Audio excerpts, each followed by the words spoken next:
practice. Dude, I'm telling you, these people only call me when they need me. As soon as they feel good, they leave. I was like, all right, that's interesting. Where else does that show up? And there was this long pause. It's not your lungs. We can support people with machinery there. The only thing that really defines life, in my opinion, is soul innate component that lives in the nervous system, and the nervous system conducts and expresses that. That's what the nervous system does. None of what gets put in front of you is a setback or bad. Inherently, it's actually an invitation to just go deeper. What is up, family? Welcome back to the Profitable Chiro Network. I am your host, Dr. Daniel Kimbley, and I have one of my best friends in the whole world. His name is Dr. Jake Schumann. He is out of Texas, Prosper, Texas, to be more specific. Jake, welcome, dude. Thanks for having me. I'm stoked that you're here. This has been a long time coming. Yeah, it is. And this took, if you knew how much planning this took to get Jake here, we're going to talk about a whole bunch of stuff today. We don't even really know what we're going to talk about. Nope. But I can tell you this, is that we're going to talk about problems that chiropractors face. We're going to talk about how you can level up your game. Guarantee we're going to talk about scripture. We're going to go deep. So if you're looking to level up your life, if you're looking to have more fun, if you're looking to for sure make more money, which Jake is an expert at, I don't know that we'll talk about it, but I guarantee just by listening, you'll get some osmosis from him because he is awesome. It is so worth your time. So check it out, enjoy, and let's get to it. Let's go. All right, let's do it. So my first question, dude, is like, I would love to just chat a little bit about, we're entrepreneurs. You started your own business and like crushed it right out the gate. I was a little bit slower play to like get to that point. But I think that one of the things that a lot of people don't think about or don't ask questions of, like, what are the biggest, or like, what do you see the biggest thing that entrepreneurs struggle with? It could be chiropractors, but it could be any business owner in general. What do you think is like the biggest problem that people face in starting their own business, running their own business, et cetera? Personal conviction around what you do is the biggest miss. Come on. For a lot of people. Okay, so then like how does that show up, you think, with entrepreneurs? Well, I mean, I'm from like farm and ranch background, so it's like I always heard the saying, like, they're not buying what you're selling. Yep. And it's just like at the end of the day, if you don't believe in you don't believe in your product or your service, then like they're just going to see through that immediately. I think there's a energetic component to that too. I think there's a spirit component to it as well. Yeah. And so I just think when you're with somebody and they're highly convicted, like you're attracted to that. And it doesn't even have to be healthcare. It can be really anything. We had small business growing up as well. My grandpa and dad and uncle. And so right intentions, good certainty, and do you believe in what you're doing?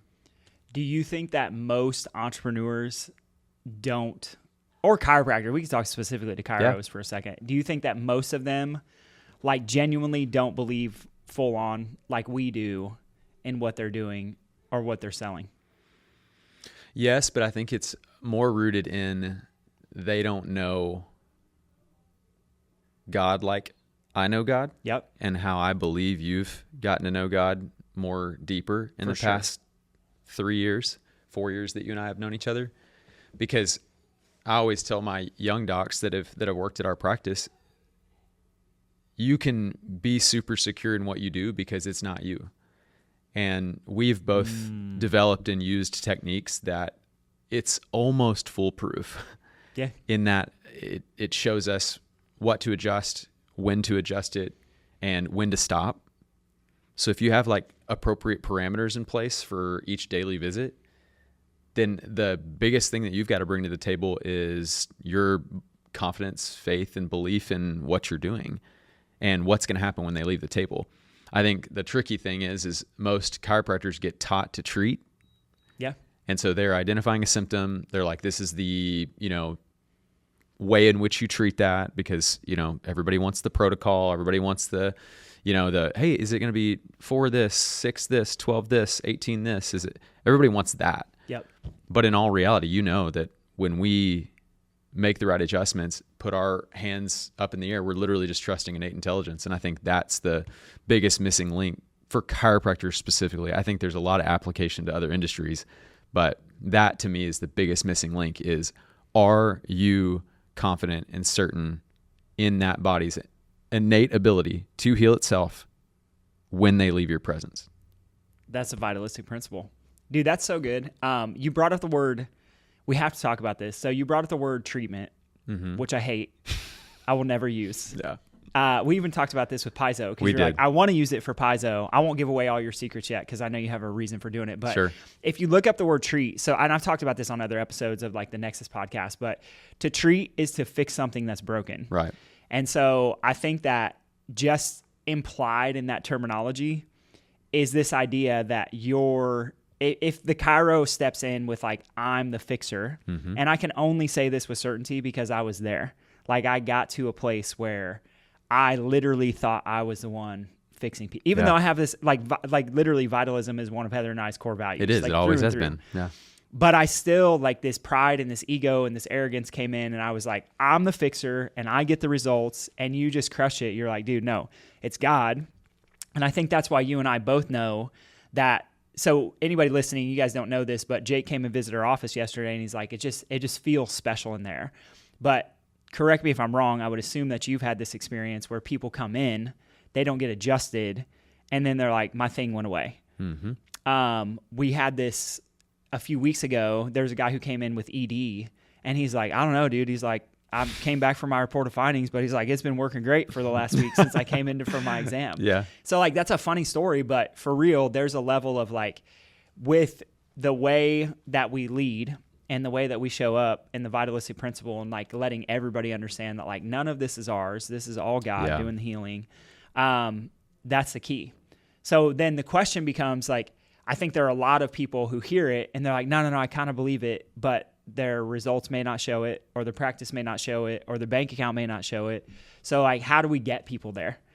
Because I had to learn the hard way, to be honest with you. Like I started as a non-believer in practice.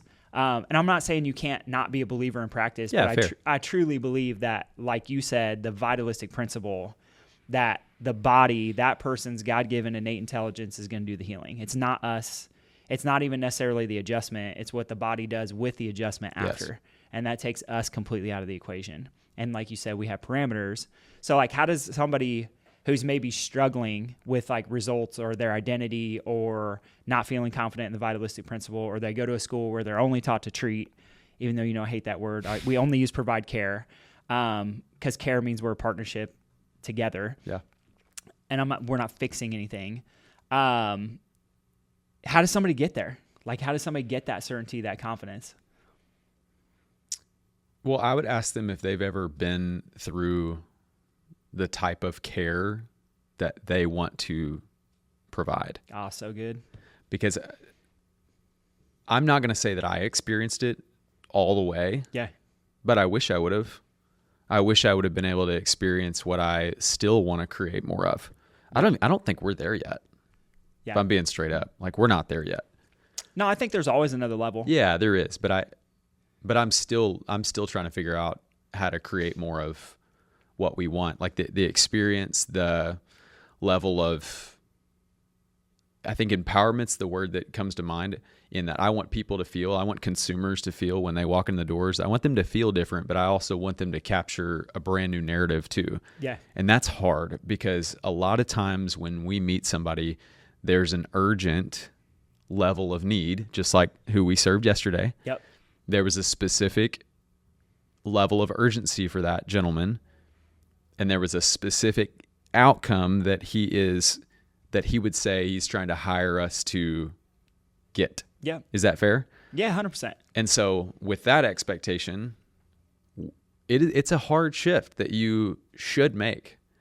And I don't know if that takes day 1, day 2, day 1019. Like, it's definitely a journey, but I'm still working on what does it look like to honor the person when they walk in the door. Yep. For what they believe that they are there for, but also exposing them to enough truth that even if they get what they want, but they don't see enough value to continue with our model, they've at least been exposed to the truth. When you say the truth, so like I want it to be more clear, because I know what you're saying, but I know there's probably people listening who are thinking like, well, the truth is that the body knows how to heal itself. Yeah. That's a part of it.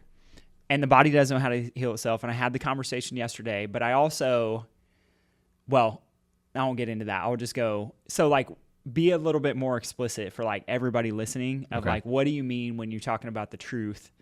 is like, okay, somebody's coming in for my back, my SI joint, my sciatica, my rotary cup.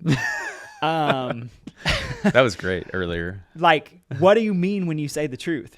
You're created. Yep. You're created in the Creator's image. Yep. You were designed to be healthy. You are designed with a very specific purpose. There's a purpose that only you can fill. And if you're not one of those 4 to 5 things, if you're off on one of those 4 or 5 things, then I don't think that you get the absolute 100% full optimization of your time here, I believe.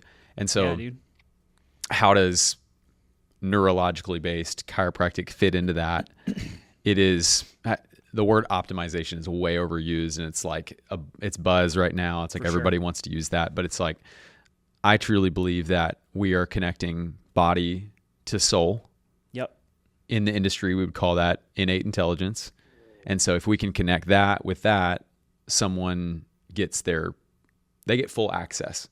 You know, we've heard the capacity. I feel like another buzzword that is thrown around in entrepreneurship right now, but I want everyone to get full access to their full God-given capacity. Yep. And they can only do it through the brain.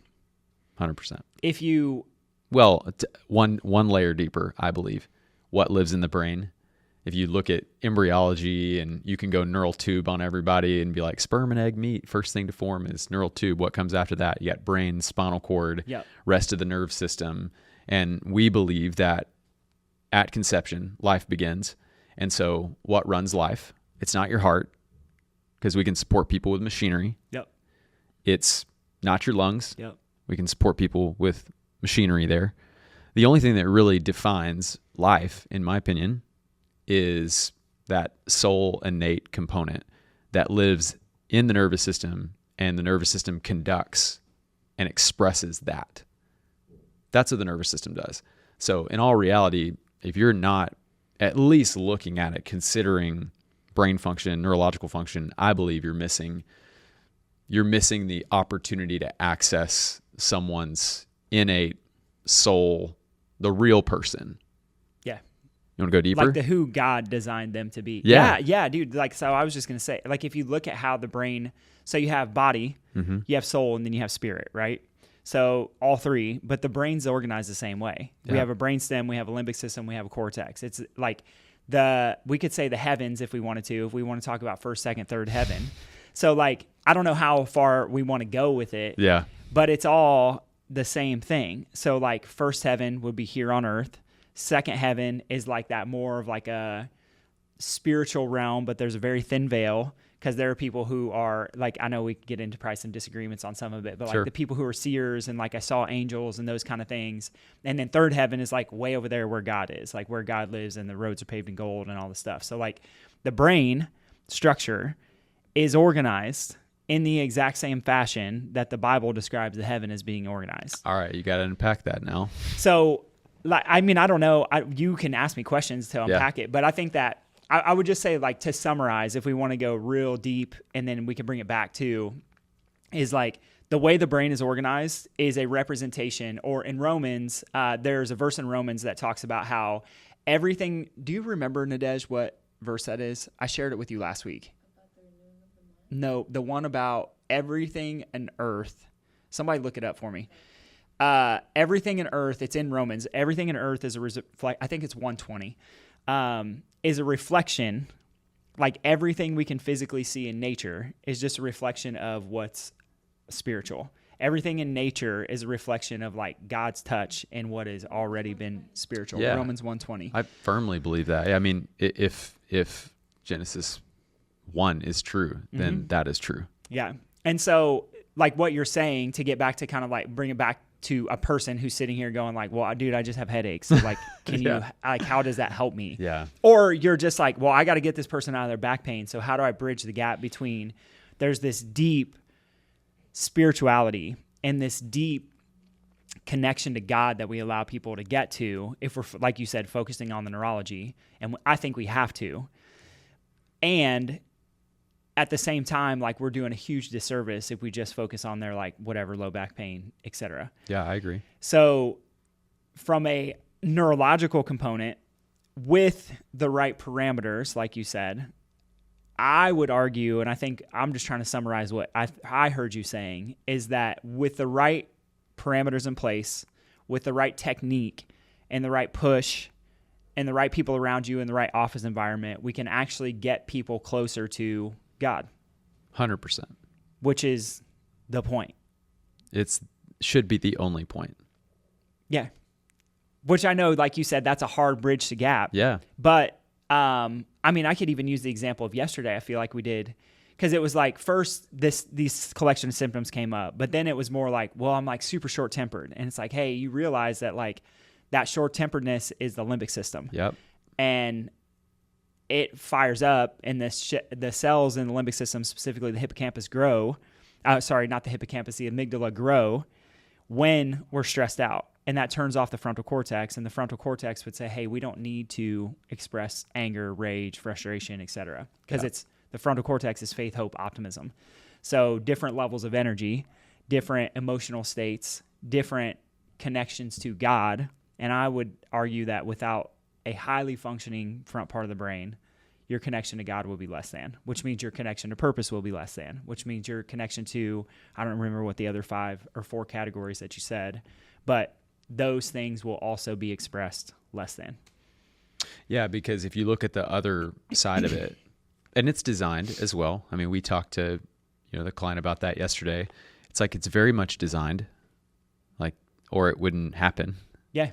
So there is an element to, man, thank God for the expression that you're having right now. I think that's an interesting thing to lead with on occasion. Right person, right time. There's levels of discernment. When you sit knee to knee with somebody for the first time, not always great to lead with that, but I like introducing that concept as early as humanly possible, because I believe there is a layer of that person trusting their body again that has to happen for all of this to unwind, or at least for us to like get a little deeper to, okay, what's the big why? Why is your body doing this? Why is it expressing itself in this way? But in my opinion, those things are gifts, because just like, it's a cheesy analogy, but smoke alarms in here, we've got hydrant sprinklers, like all those things would go off if there was something that could cause massive harm to not only us, but everyone in the building. And so that there would be a wonderful, beautiful, healthy response to a fire. And we would be very thankful for it, because instead of having to tear down this entire strip center, we'd be able to, just do some restoration work on the floors and the walls. Yep. Like it would just be far less catastrophic and more, all right, I can handle this. And so that's a good reframe. I believe that every client, patient, practice member, whatever you refer to our people as, that's a really good early reframe that you always say, you're not broken. Mm-hmm. Your body is just trying to tell you something. Let's figure out why. What's crazy is like when we sit with people and tell them that, and George is new and he just did this. He's like, the amount of times that we see people in tears because they're like, Yeah. I knew it. Totally knew it. They innately knew, because it's like God put it there. That's how we were designed. But we're so easily misdirected with like words from other people, or every pharmaceutical ad for the most part that's just like, hey, take this thing and it'll fix you. Yeah. But yeah, no one talks about the fact that like, no, you're actually not broken. Like what you're experiencing is normal response to normal protective response. Yeah. And I'm going to speak on something that may like maybe poke a little bit, or maybe be poking the bear a little bit, but I actually experienced this more with my like church community than a lot of other folks. And they will say one thing about what they believe. Yep. And then the way that they either take care of their body or do not take care of their body is completely polar opposites to what they say that they believe. Yeah. And what I've learned is a lot of times those folks are the same ones that are going to use every quick fix in the book and then sit across from me and just be like, hey man, I hear what you're saying, but like just not interested, or, Yeah. I just don't know if I believe that. And I'm like, thank you for sharing. But what I know you, or how I know you believe, is congruent with what I'm telling you. For sure. But it's not easy. Yep. Well, and there's a training involved. And I think that gets back to like, if we bring it full circle, in the beginning, you were talking about how the care that you want to experience, you probably haven't experienced the care, like, or the other chiros who are like looking to build this thing that might be different, like they probably haven't experienced the care that would like, or provide the care that would allow someone to get to that level or allow themselves to get to that level. Yeah. And I think it gets down to like, there's a level of congruency that's involved, right? Where it's like, is everything you're doing in your life lining up and congruent with the beliefs and the standards that you say you have? Yeah. And if it's not, then the likelihood that someone, like if I said to people, I'm like, you should live a healthy lifestyle and eat clean and whatever, but like we go to McDonald's today, at some point, like they have to be able to pick up on it. They will. Because we all have, like you can call it whatever, intuition, Holy Spirit, like people can pick up on it. Yeah. And so there's a level of congruency that's involved across the board, but you got to be able to be aware of like, oh, here's the places where I'm actually way incongruent. And I think for a while, one of those for me practicing, just like call myself out, was when I got to that place of being like, oh, I'm the fixer. It's like, wait, you said that God is a creator of all, and he like made all of this with so much intricacy that we could never fully comprehend as humans, but I'm somehow smarter than God to be able to fix people when no one else could. Like it doesn't make, that was just an inconsistency. Yeah. And I had to get called out on it, and I had to go through some challenges and some struggles and some step backs, and like literally all of them, financially, mentally, spiritually. But those things were a call to actually get into alignment. And I'm not talking about spinal adjusted alignment. I'm talking about like congruency and alignment with who God was calling me to be. And we all have that. It's those healthy exposures though. Yeah. Because there is not, and that's what we were basically referencing with like, you know, day one in your office or when they walk in the door, can you feel something different? It's those early and often exposures that are going to allow you to then go and take care of that spot in your body, that spot in your soul, spot in your heart, brain, wherever it is that you've been exposed to. Like that is your next project. Yeah. And I've seen this a lot in marriage.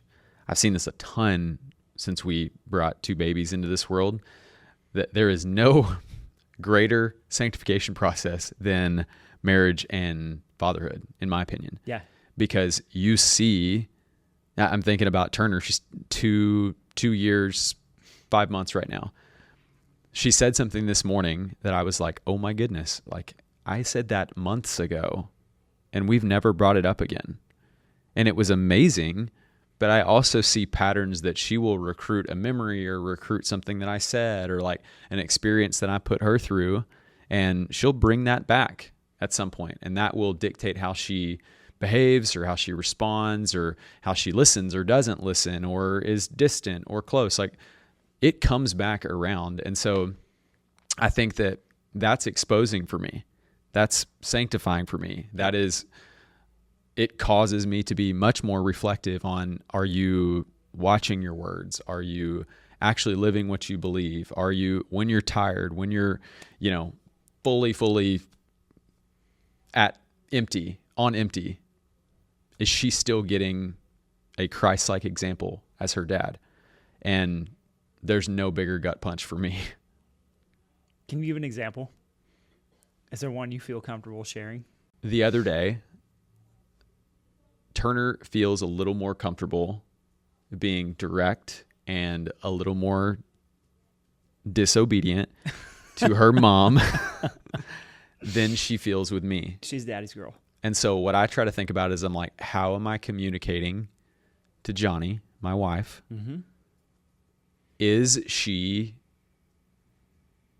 literally just doing what I'm doing?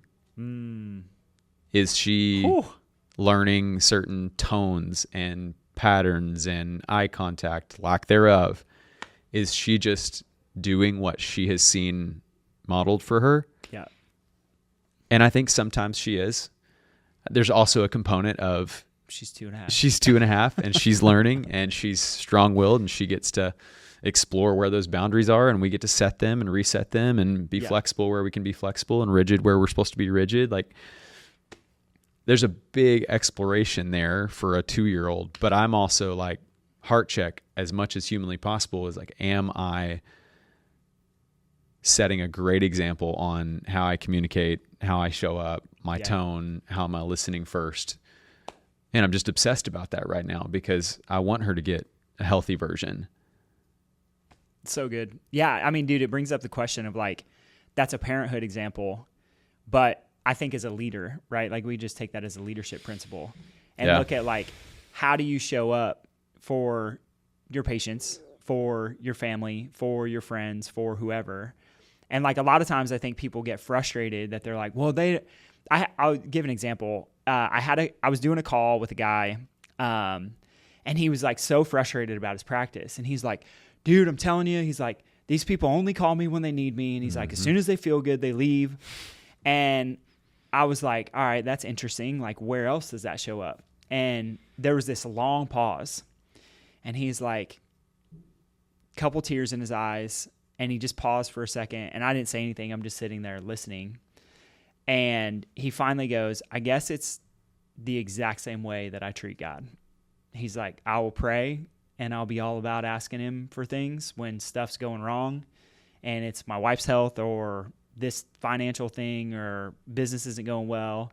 But he's like, as soon as everything's good, I don't need him.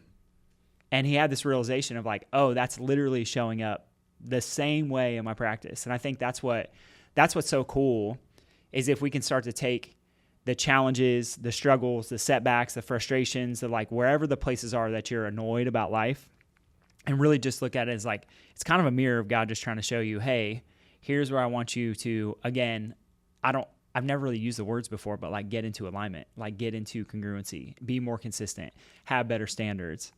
And yeah, dude, I think that just changes the game for people. So do you believe that we will always see what needs to be refined? I think if you're looking, but most people don't. I think it's easier to see from the outside, especially if you have a little bit of training. Because I can generally, and this like, I mean, dude, this just comes from a lot of training of like spending a lot of time. Obviously, people have different giftings. So like, I think for people who are a little bit more prophetic, it's probably a little easier to do. But it's very simple for me. If I see somebody like struggling with finances, then usually to me, I can be like, it's just God literally just trying to break them of the idolatry. Yeah. You know? And maybe it's not idolatry, but there's like some work in there. If there's a relationship thing, like a lot of times it's just, again, I know I talk about Psalm 23 so much because I'm obsessed with it, but if we look at Psalm 23 and you just think about God is leading us, right? Like that's what David writes, is God is leading us somewhere. And which is why he lets us lie down in green pastures, right? Why he leads us beside like the clear and still water. Everything is an invitation. That's kind of the place that I'm in life right now, is where I'm trying to realize that like none of what gets put in front of you is a setback or bad inherently. It's actually an invitation to just go deeper, or like or we could say go higher or go farther or whatever terminology you want to throw on it. But I think that if we don't have an awareness of like, oh, this is a call for me to get into more congruency, then it just becomes a frustration. And then we just start the blame game or making excuses or whatever it is, instead of really doing the work to be like, okay, let's like work to go where I'm meant to be called in the first place. Because God's just trying to, like Jesus, he didn't talk about getting into heaven. He talked about bringing the kingdom to earth. Yeah. So, but that's how we bring the kingdom to earth. It's like, it starts with us, and then we can lead people and we can disciple people. And that whole other conversation, but how discipleship is kind of broken. We talked about this a few times. We don't have to get into that in this episode. Well, here's a concept. I think I shared this with you, but I have a really good friend that I get to take care of on a semi-regular basis. She lives in the Midwest and comes to Texas a few times a year. And she's one of the most wise people that I've ever been exposed to. And most of the time when she's getting adjusted at our office, it's a healthier experience for me than it probably is for her. Sure.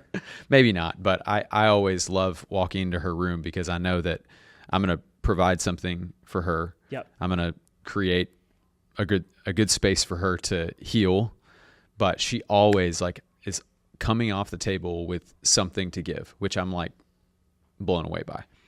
And part of it is because I think she's read through the entire Bible, I think over 1,000 times. And I truly believe that. She's in her mid-80s, and I'm like, I believe that. Yeah, that's unreal. Isn't it? And when she walks through different scriptures, she's super, super discerning with how she can give that away to others. And I think that's just an amazing way to operate day to day. It's like, all right, what is God giving me right now when I'm opening the word? What is he giving me? And then like, why is he giving that to me? Yeah. I think a lot of it is for us and our intimacy with him and our connection with him and our love for him. But I think there's also a level of timing that is beautiful, that he's giving you something so that you can give it away that day. Yep. And so I think that the scriptures that talk about, meditate. It's like that word, if you really unpack it, or abide in me. Yep. I love those two word pictures. It's like, it's not supposed to be a reading or just a memorization or just, no, it's like, here's something. I want you to meditate on it, and then abide in me with that. And then coming from you, what just like spills out of you whenever you get a chance, like that. Right. Yeah. And then use it. Well, she shared with me something. It was the last time I was going to see her for probably 3 to 4 months before she's back for the fall holiday. And she's like, Doc, I want you to think through something. And I was like, all right, let's go. Didn't say a word while she's getting adjusted, pops off the table, and she's like, Doc, I want you to think about something. I'm like, yes, ma'am, let's go. Give it to me. She's like, I think that I learned something brand new the other day. And when somebody like that tells me that, I'm like, all right, this is going to be so good. She said, if you think about it, when you become a believer, and she's like, I know your story. She's like, you were 7, right? I was like, yes, ma'am. And she's like, from that time, did you know that you've actually been experiencing the eternity that everybody talks about since that moment? She just paused for a second, and I was like, I would probably need to be in a different headspace as opposed to like the caretaking role that I'm like, thinking about, I got 20 in the reception kind of thing. And all this, it just wasn't in that mindset. But in that moment, I was like, all right, God, I'll get into that mindset for a second. Yeah. And so, and my other wonderful doc was just covering the heck out of me, I'm sure at that moment, going like, what is he doing in there? Yeah. But I sunk into it, and I was like, okay, what does that mean to me?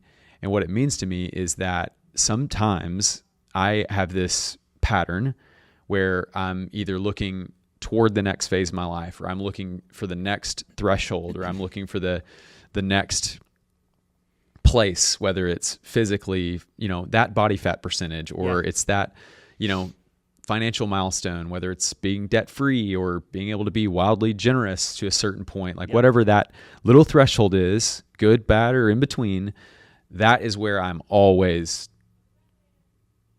looking to. Yeah. Like, what's the next? And she's just like, it's here. It's like right now. Like when Jesus captured your heart for the first time, like you got to be with him. The shell is going to fall off one day. The shell is going to be left behind one day. Yep. But that innate intelligence, that soul component, like it's not going anywhere. It lives forever, and you get to enjoy that right now if you will try. Dang. That's wild. So how do you step into that on a day-to-day basis? Because I know you and I are the same, where it's constant. We want to do this, and we want to build this, and we want to go here, and we want this house and this thing. And it's like, not that we're worshiping those things, but there's always a goalpost that always gets moved. Yeah. And I think that there's something healthy with that. I don't think Jesus in his 33 years was just like wandering about. For sure. I think that there was a very specific mission to the day, but I'm just going to speak what just came to mind. So we have a really, really good friend that was my pastor when I lived in a certain place, and then we moved and we're now part of a different church. But he and I are very alike in the way that our brains work, and our wives are very similar in the way that God designed them and their brains. And he used to always say, he's like, Jake, you and I are on a mission. Our wives are on a journey. I was like, yes, but are they going to come with us? And he's like, yeah, they'll be with us, but they're going to encourage us to take our time near the still waters, and they're going to encourage us to lie down in the green pastures while you're looking at what you can build on that peak over there. It's like, oh, that's a great foundation for a house right there. Look at the view that we get to enjoy. And they're like, hey, like, where are we right now? Like, this is what we're supposed to be enjoying right now. Yep. And so, yes, I think there's a push and pull on all of those ways in which we're designed. And I think that that's why, in my opinion, biblical Christ-like community is one of the primary pillars that everyone needs in their life. Everyone. Because you can refine me. You can expose me to blind spots that I just do not see. Yep. We were just talking about a friend of ours who is wired a lot like my wife, and he will expose certain things where I'm like, oh my gosh, that's what Johnny meant. Yeah. That's what she meant. That's what she was trying to, but he can speak more directly to me, as opposed to Johnny's not going to talk to me like that usually. Maybe she should, but like he will be like, hey man, that's not at all what that meant. Yeah. I'm like, oh my goodness, like there it is.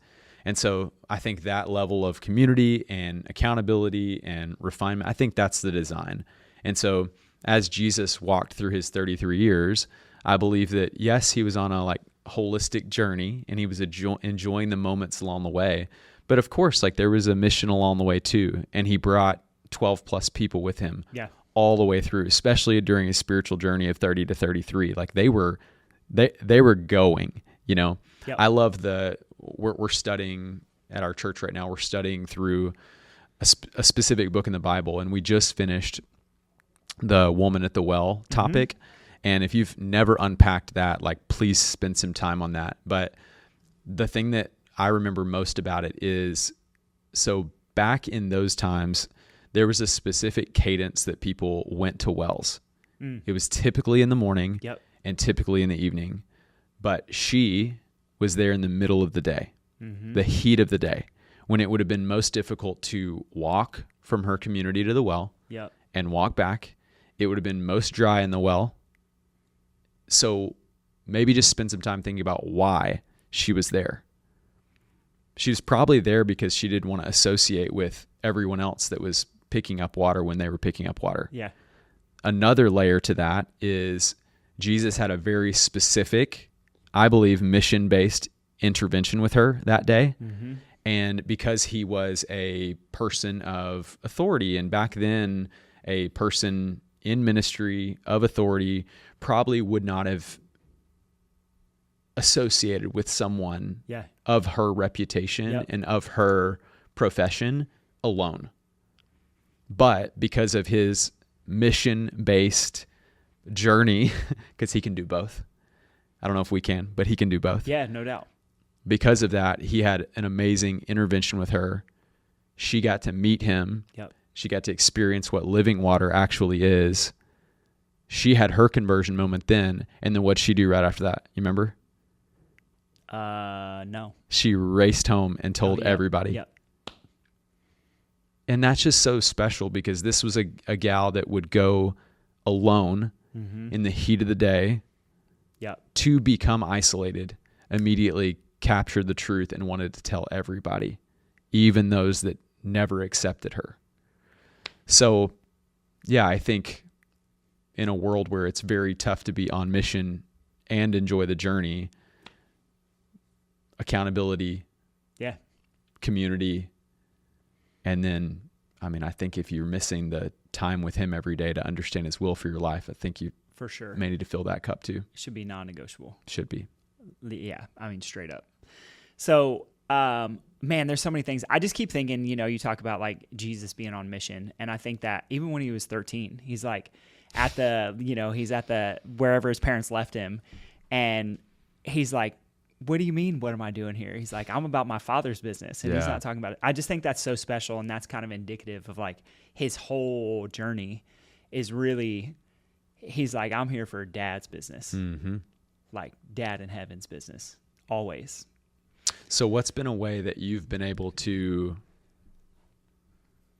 incorporate your Father's business in the way that you guys operate here?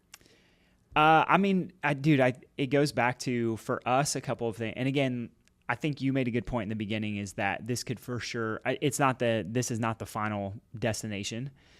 It's probably the beginning point.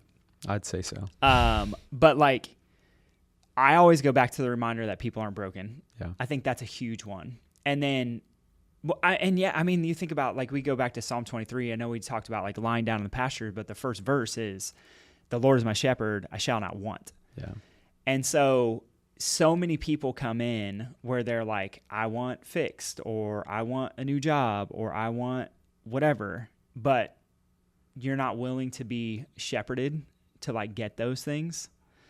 And so does that make sense? I don't know if that's a word, shepherded, but that's what I'm like. We're the sheep, like we're being led, and he's a good dad, but sheep aren't really that smart a lot of times. And We're they not make either. really dumb decisions. I'm learning all about them. Reading this book right now called The Shepherd's View on Psalm 23. Yeah. And it breaks it down verse by verse from a guy who used to be a shepherd. And like, there are all these things that sheep do that don't really make sense. Like, they just logically don't make sense. And there's really no explanation for it. And so it's like they need a shepherd to keep them safe and keep them clean and keep the like little flies out of their nose that lay eggs and like make them super sick and ticks and all the other stuff. But like, a poor shepherd will have a poor flock. And so to me, when I look at it, I kind of look at it from two levels. Like, one, I just want people to get more in touch with where God is leading them. Because a lot of times people are like, well, it's like financially it doesn't make sense to quit my job. But I have other clients who are like, I don't know what I'm going to do, but I just know I can't do this thing anymore. Yeah. And so like, if you look at, I just love going back and look at our progress evals a lot of times, because people often are like, I just hear God's voice more clearly, or I feel like I'm closer to Holy Spirit. And like, those kind of things are special. So the way that we do it is, one, just cultivate the atmosphere, but encourage people that like, hey, you're here, you have a purpose, and you're not broken. And all of this is leading you. It's meant to lead you somewhere. It's meant to be revealing, which I think is key. Dude, beyond that, I don't know. Like, I almost wish, this is something I thought about, and like, we've wrestled with this so much, Danielle, of like setting up a program where people not only have care, but they have coaching too. Yeah. And the coaching really at this point would be like a discipleship model. Yeah. And they just get both. I guess they could opt out if they wanted to. So I feel like that's the future for me, but I don't know necessarily how we make that really, really practical. That's just a vision. Yeah. What about you? Well, may I ask a follow-up? Yeah, please. So I don't know if you've gotten to like really share what's happened to you, how it's happened over the past, like, let's just say 5 years. Yep. I know I've been a part of that for 4. Yeah. I think. You've been pretty much since the beginning. Yeah. So what has happened to you over the past 3, 4, 5 years that allows you to be more trusting of what God's going to create here and in your life, in your family? Because what I'm hearing you say by that is, we're being faithful right now to what we know we're supposed to be doing. And I've seen you make super strategic moves with like those that are sitting with us, you know, and those that aren't in the room right now with us. But I've seen you put people in place that I'm like, oh, that is like, for sure, I understand what God's doing that. Maybe more than what you do right up next to it. Yeah. Because I feel like God has gifted you in so many ways of communication and discernment, and you're one of the most consistent people I've ever been around. And like, people are going to, lack of a better term, like level up in those areas when they surround themselves with you.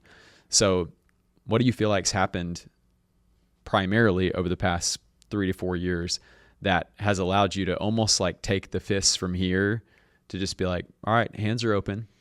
I'm going to be faithful with the work, but I'm also excited to see where it takes us, where it takes you guys over the course of the next 5. Yeah. I think the biggest thing for me has been realizing like all of the roots of all the things that were like more or less we could say planted in me that weren't ever meant to be there in the first place.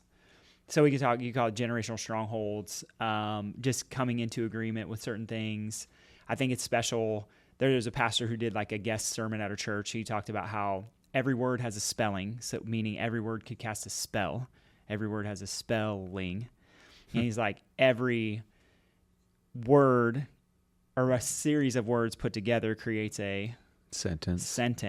And so if I were to steal something or kill someone, every thing that I speak creates a sentence on someone or on myself. Wow. So like to keep the story short, and we could go into it and do like a whole episode on this if you wanted to.